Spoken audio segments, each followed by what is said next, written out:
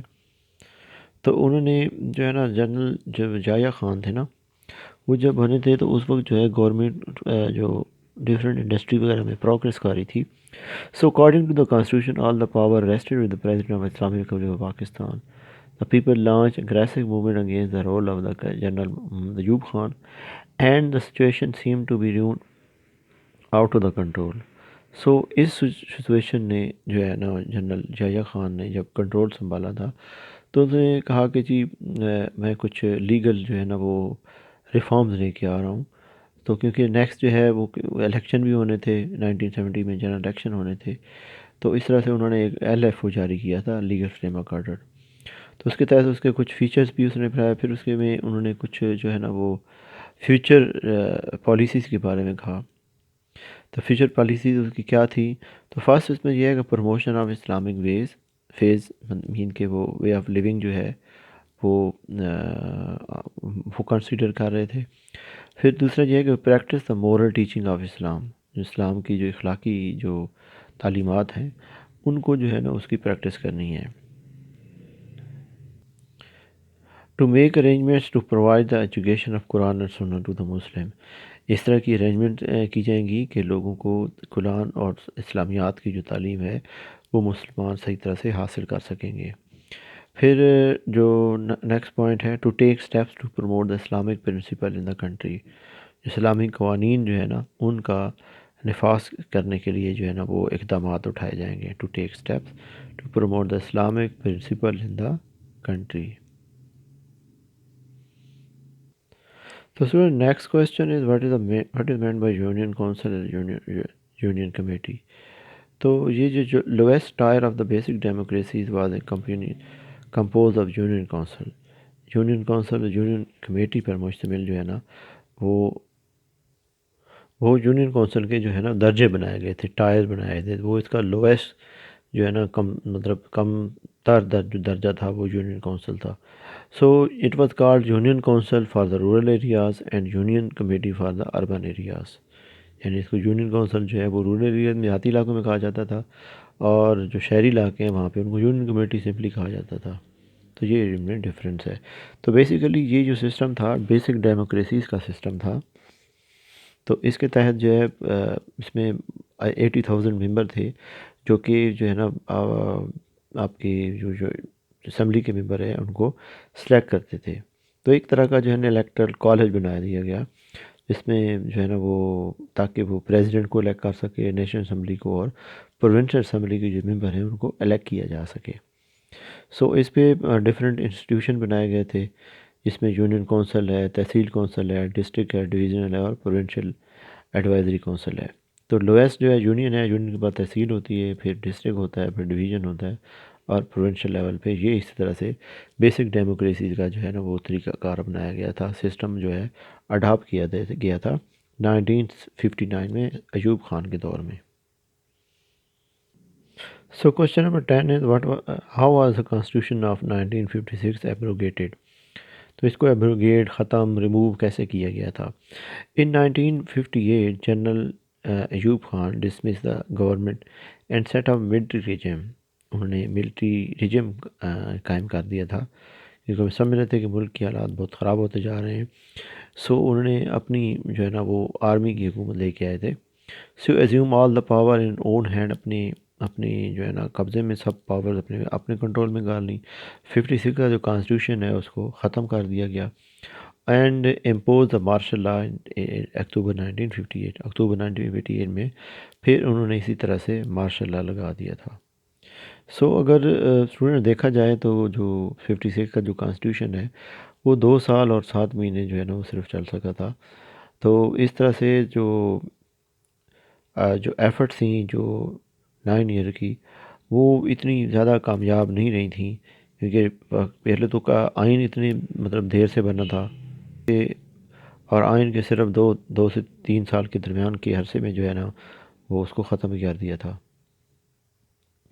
سو اس میں یہ ہے کہ اگر ہم دیکھیں تو اس میں ڈیفرنٹ ریزن ہو سکتی ہیں جس میں اگر کس طرح سے ملٹری ریجم قائم ہوتا ہے، مارشل لگایا جاتا ہے، تو سیاستدانوں کے آپس کے جھگڑے بھی ہو سکتے ہیں، ان کی آپس میں جو اختلافات ہو سکتے ہیں، اور پھر اسی طرح سے ظاہر سی بات ہے پھر اس میں آرمی انٹروین کرتی ہے، اور بیوروکریسی اور ڈیموکریسی جو انسٹیٹیوشن ہے اور اس میں لیڈرشپ کی جو ہے نا وہ کمی ہوتی ہے، تو اس طرح سے جو ہے نا گورنمنٹ جو ہے نا وہ اس کو جو ہے نا ختم کیا جاتا ہے۔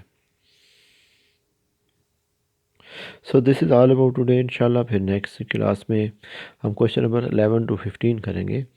So thank you very much, السلام علیکم۔